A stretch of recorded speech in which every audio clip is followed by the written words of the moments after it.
Almostly మనందరికీ 90% of the పీపుల్కి ఒక కన్ఫ్యూజన్ ఉంటుంది. మన ఎడ్యుకేషన్ కంప్లీట్ అయిన తర్వాత జాబ్ చేస్తే బాగుంటుందా, బిజినెస్ చేస్తే బాగుంటుందా అని.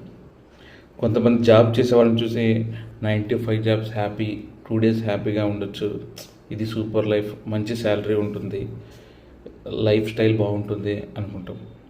అదే కొంతమంది బిజినెస్ చేసే వాళ్ళని చూసినప్పుడు నేను కూడా ఇట్లా చేస్తే ఓన్గా బిజినెస్ బాగుంటుంది కదా, నాకు ఎవరు బాస్ ఉండరు కదా, నాకు నేనే బాస్ కదా అనుకుంటాం.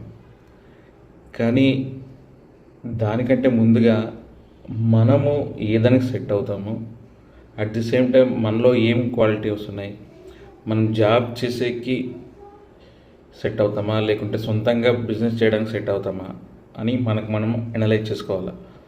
బిజినెస్లో అంటే ఏ రకమైన రిస్కులు ఉంటాయో తెలుసుకోవాలి, జాబ్లో అంటే ఏ రకమైన స్ట్రెస్లు ఉంటాయో తెలుసుకోవాలి.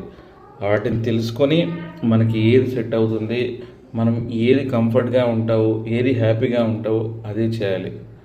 మనకి సూట్ అవ్వని దాన్ని ఎంచుకొని దాంట్లో స్ట్రగుల్ అయ్యి ఇబ్బంది పడి ఫెయిల్ అయిపోయి నా చేతి ఏమో కాదే అని బాధపడకంటే 1-2 సార్లు మనము ఏదైనా సెట్ అవుతామో అని చెక్ చేసుకొని ఆ రూట్లో వెళ్తే హ్యాపీగా సాగిపోతుంది.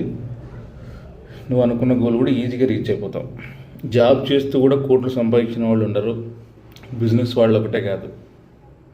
దానికి ఒక వే తెలిసి ఉండాలంతే, దానికి ఒక వే తెలిసి ఉండాలి. జాబ్ చేస్తూ కూడా ఎలా డబుల్ ఇన్కమ్ సంపాదించాలో రేపు మాట్లాడుకుందాం.